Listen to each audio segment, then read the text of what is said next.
those two quarterbacks that played in Buffalo yesterday, and I know Mahomes didn't have his best game, and honestly, Josh had some moments where he wasn't his best. But, like, my kids are going to remember watching them. And I said last night in the live stream, I'm going to be talking my damn grandkids' ear off at the dinner table, and they're going to be like, get this guy out of here. Grandpa's going off about Josh Allen on 4th and 2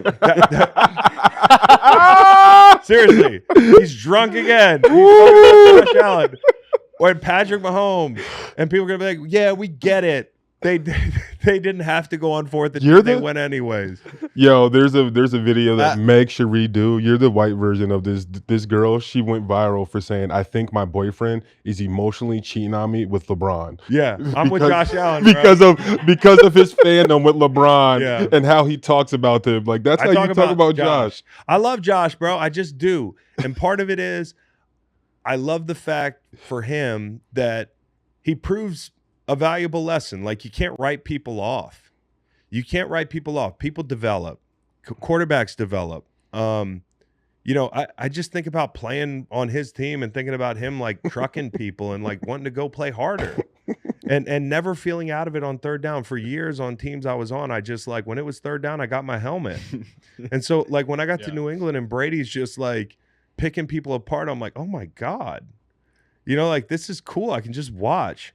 So as a D lineman, maybe I'm a little bit like head over heels for quarterbacks, because for a lot of my career, when we had them, they were hurt or we didn't have them at all. Or, I'm enamored with it when I see it because I never experienced it. Like, I experienced it late in my career, but it took a long time for me to see good quarterback play. And I went from the outhouse to the penthouse, like watching Tom Brady every day and then watching hot Nick Foles. Like heater Nick Foles. Like, that's insane.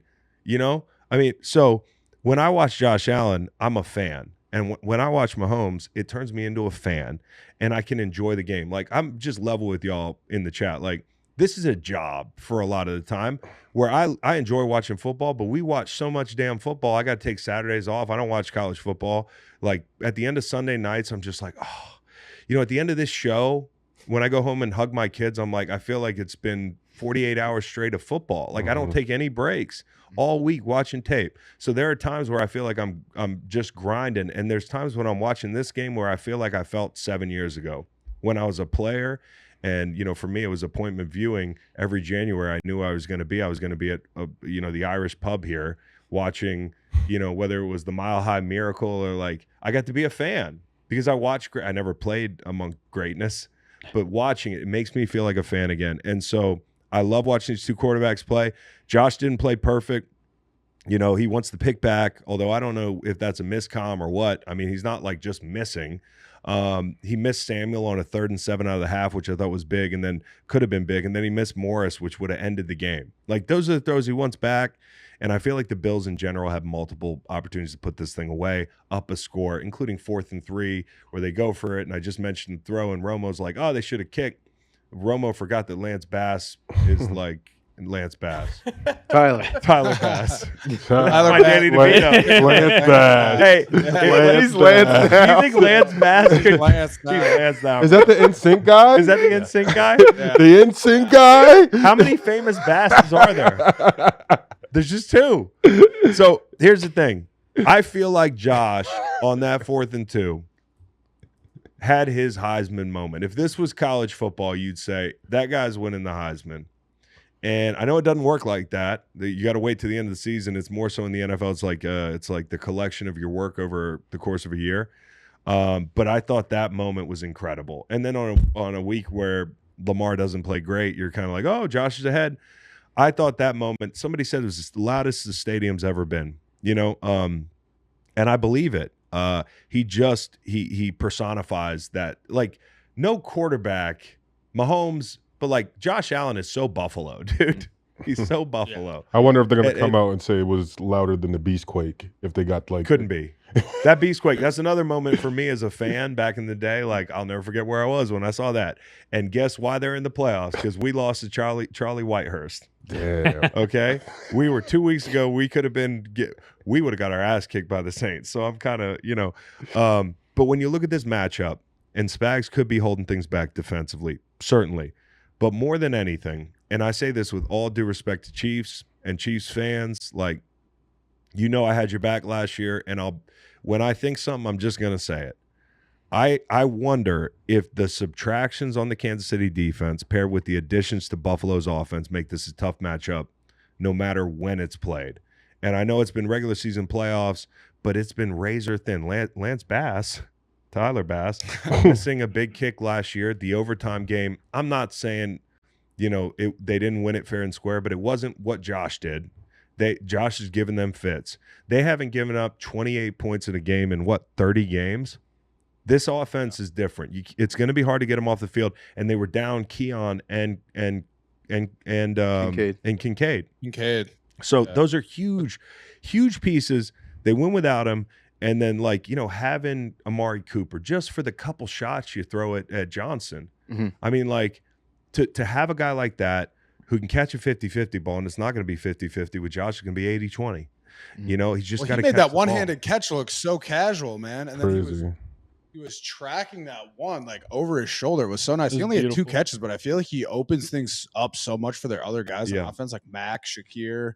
Dude, Khalil Shakir is balling right now. Shakir gave his liver up slot for the game. Yeah, 4 minutes to go in the game to hold on to that football. I don't know if they win that game if he don't hold on to that football. And he's been. He started to get up and then went back down. That's how you know that shot. That shit hurt. That shit hurt. That felt like Tyson. What did the announcer say about his backside?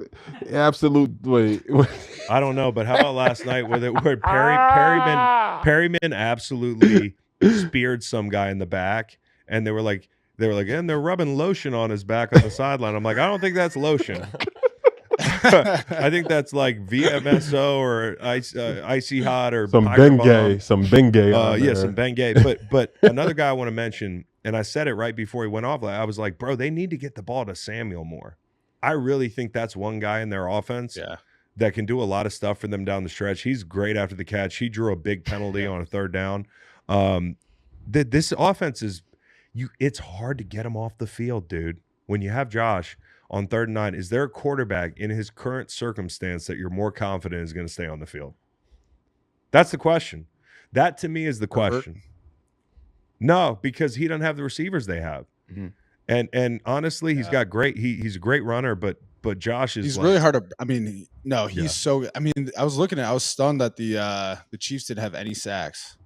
And it didn't feel to me like I got to go watch this again, but it didn't feel like Spags brought a lot of those exotic pressures that he's known for. Yeah. It didn't feel. He's probably holding some stuff back. He's holding some stuff back, no question. But I just want to say, because I'm going to be asked in January when they play each other, it's going to be hard for me to not take the Bills, even if it's a coin flip game. I'm not saying they own them. Fuck no. This is the best rivalry. Not a rivalry and they hate each other, but as far as a viewer is concerned, love watching these two play. And Kansas City could certainly win that game. They're the Chiefs. Yeah. They're trying to three-peat. But I do think the matchup favors the Bills in a way that it hasn't in years past.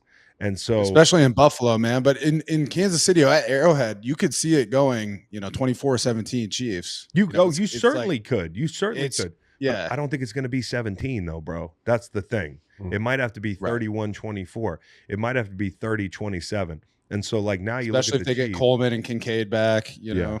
And on defense, they're going to get Milano back at some point. They've missed guys throughout the year on that side of the ball. So Chiefs had a 91% chance of the 1 seed. Now it's a 54% chance. And that's my point about the Broncos. At the end of the season, now you're going to play the Broncos in week 18, and it might matter. Yeah. And so I'm sorry for your bet. But I also think the Broncos are legit good. Yeah. And before we move on, I'm giving my best flight. This might be a shocker. My best flight is going to Andy Reid. I think this flight home, knowing you don't have to think about running the tables and people worrying about that, the team worrying about that.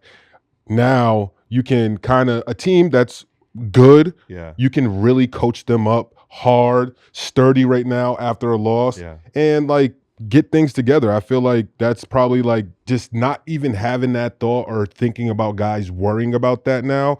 And I feel like that affects your coaching and your decision making down the line in the organization. If they're worried about running the tables, if you should play guys, if you should sit guys, all that's out the window now.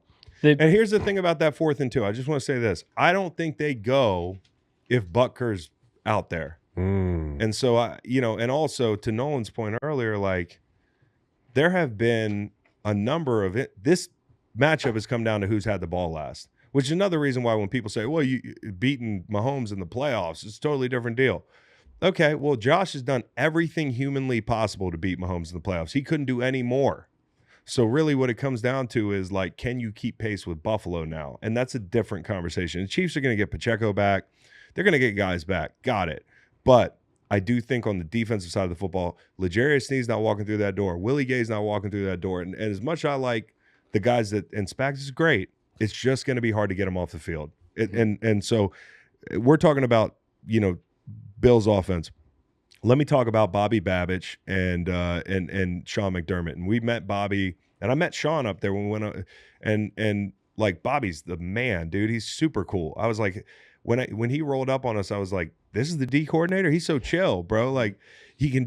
Nobody gets little guys to play bigger. Said 100 times than Sean McDermott, and now Bobby Babich as well. Cam Lewis, Teron Johnson, or Taron Johnson. I was told. I've been saying that wrong for years. Rasul Douglas, okay, making a big play on third and 1. Eight targets between D-Hop and Kelsey. Like, that's intentional. And in the first half, when possessions are at a premium in the game, they made big plays, whether it's the pick, whether it's the spy with Bernard, which was brilliant. You take the inside move with the right end, you force Mahomes you invite him away from his throwing hand, and Bernard scrapes off. It really is less of a spy than it is like a design spy kind of play. But, like, I love their defense. They'll only get better. And, again, 91%, now 54%. The Bills have the tiebreaker, and the Steelers are on their heels as well, which makes no sense, even though I respect the fuck out of the Steelers. We'll get to that game. Hey, Chris, I want to say, though, you're talking about Bobby Babich. Hell of a name. One of the most interesting matchups to me in the Bills-Chiefs game. Like, everyone's talking about Mahomes, Allen, obviously, 2 premier quarterbacks. But, like, think about the interior of the Chiefs' offensive line. Creed Humphreys, Tooney, and what's his name? Trey Smith. And then you got the 3 big boys for the Bills who played really well. Guys that I love. Ed Oliver, Jordan Phillips, Daquan Jones. Jones is, I think, a really underrated nose guard, man. He had a hit on Patrick Mahomes in the first quarter, I think, right as Pat was getting rid of that ball that led to that pick. Yeah. So, like, I mean, that was like, dude, that Bills defense has always been solid. And I think those 3, and then Russo too on that front 7 are really fucking good. Like, they're gonna really help them down the stretch. Here's the thing I worry about a little bit. Interior D line. Here's the thing I worry about a little bit, Bo. If Pacheco comes back, they're a little bit more able to take what the Bills give them. The Bills invite you to drive. They invite you to take long drives, and they want to make you make a mistake, which Mahomes doesn't do a lot. And, I think if Pacheco gets back, they're more on schedule. But I do think the Bills, you could say the same for when Kincaid gets back. You think the middle of the field is tough to defend now? Right. Like, come on. And so same thing with Coleman. All these matchups get kicked down the line a guy, and all of a sudden Amari Cooper's on who knows, and Coleman's on who knows. And, like, so you got to pick your poison. To wrap this thing up on this game, the Bills have the Niners, the Rams, the Patriots twice, the Jets, and the December 15th showdown in Detroit, which is going to be a great game. Great game. And I think Detroit is going to have a hard time defending them too. Now, can the Bills stop the run? That's the big question. The Steelers have the entire AFC North, which they ran through last year, the Eagles and the Chiefs remaining. I think on paper they got the toughest road. The Chiefs have the Panthers, the Raiders, the Chargers, which is going to be a great game. The Browns, the Texans, the Steelers, and the Broncos. Your Broncos last game of the season. So this is going to be a fun race.